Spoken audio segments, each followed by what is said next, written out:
नमस्कार, एक बार फिर से आप सभी का स्वागत है। इस वीडियो में मैं सीआरपीसी 125 के बारे में कुछ जानकारी आपके साथ साझा करूंगी, जिसमें पत्नी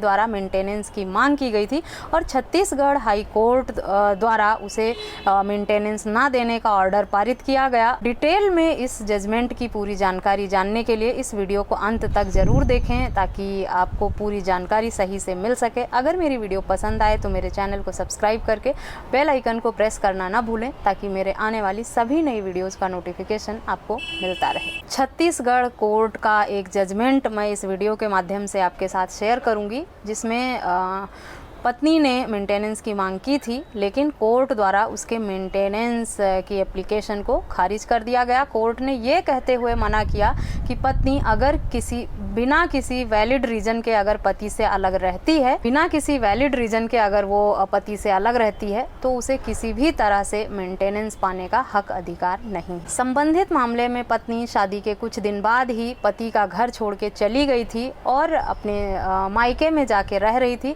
और उसके कुछ दिनों बाद ही पति पर उसने प्रताड़ना का झूठा मामला दर्ज कराया था। साथ ही साथ मेंटेनेंस की मांग भी की थी, जिसमें न्यायालय द्वारा सीआरपीसी 125 के सब सेक्शन 4 का हवाला देते हुए ये कहते हुए पत्नी के मेंटेनेंस की याचिका खारिज की कि अगर बिना किसी वैलिड रीज़न के पत्नी पति से अलग रहती है तो उसे मेंटेनेंस पाने का हक अधिकार नहीं है।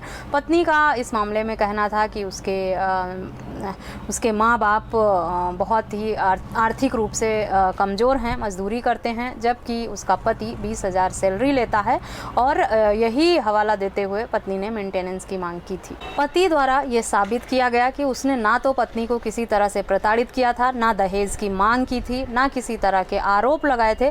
पत्नी बेवजह घर छोड़कर चली गई थी और दोबारा नहीं आई और उसके बाद पति को परेशान करने के लिए उसने इस तरह के आरोप लगाकर उसके खिलाफ कोर्ट में मामला दर्ज कराया था। पति ये बात साबित करने में सक्षम रहा और पत्नी ये साबित नहीं कर पाई कि उसे जो भी पति द्वारा प्रताड़ित किया गया है क्या आधार थे, क्या ग्राउंड थे। संबंधित मामला शिव कुमार यादव वर्सेज संतोषी यादव का था, जिसमें फैमिली कोर्ट ने मेंटेनेंस का ऑर्डर खारिज कर दिया था। फिर पत्नी द्वारा अपर कोर्ट में अपील किया गया। वहाँ पर भी फैमिली कोर्ट द्वारा आया हुआ फैसला सुरक्षित रहा और पति के फेवर में ही फैसला हुआ, क्योंकि पत्नी ये कहीं से भी साबित करने में सक्षम नहीं पाई गई कि पति पर जो भी आरोप उसने लगाए हैं वो सच कैसे साबित किए जाएं।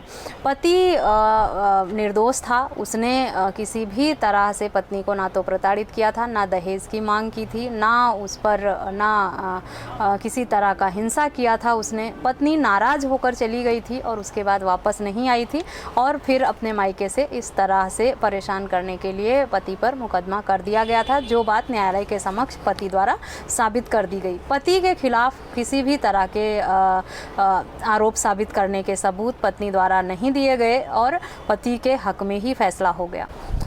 आप लोगों में से बहुत लोगों का मुझे मैसेज आया था, नाराज़ होकर मायके चली गई है और वहाँ से धमकी देती है, उन्हें परेशान करती है और ये कहती है कि उनके ऊपर उन्हें फंसाएगी, वो उन पे झूठे आरोप लगाकर उन पे FIR कर देगी, उन पे मुकदमा कर देगी, घरेलू हिंसा का DV एक्ट का साथ ही उनसे एलिमनी की मांग करती है, मेंटेनेंस की मांग करती है। तो अगर पति ने कुछ ऐसा नहीं किया है, वो गलत नहीं है, अपनी जगह सही है।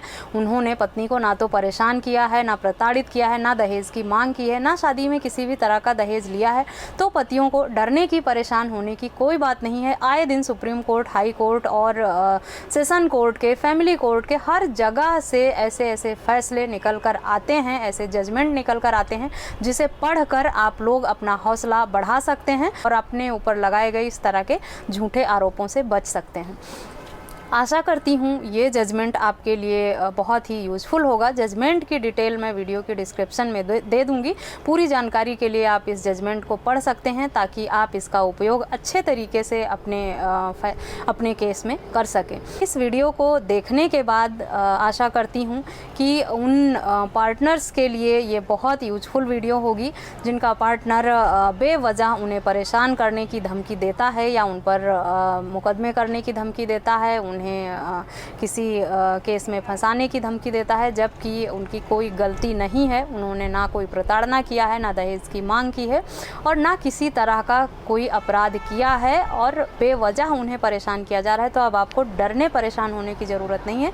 इस तरह के जजमेंट आपके केस में आपकी मदद करेंगे और आप पर लगाए हुए आरोपों और आप पर लगाए गए जो भी आरोप हैं उससे आप बहुत ही आसानी से बच पाएंगे। आशा करती हूँ इस वीडियो में दी गई जानकारी आपके लिए यूजफुल होगी और इस जजमेंट का फ़ायदा उठाकर आप अपने केस में मदद ले पाएंगे। इस तरह के किसी अन्य टॉपिक पर अगर आप जानकारी चाहते हैं तो मुझे ईमेल, व्हाट्सएप या कमेंट करके पूछ सकते हैं। इस वीडियो में बस इतना ही। मिलते हैं नेक्स्ट वीडियो में, तब तक के लिए थैंक यू एंड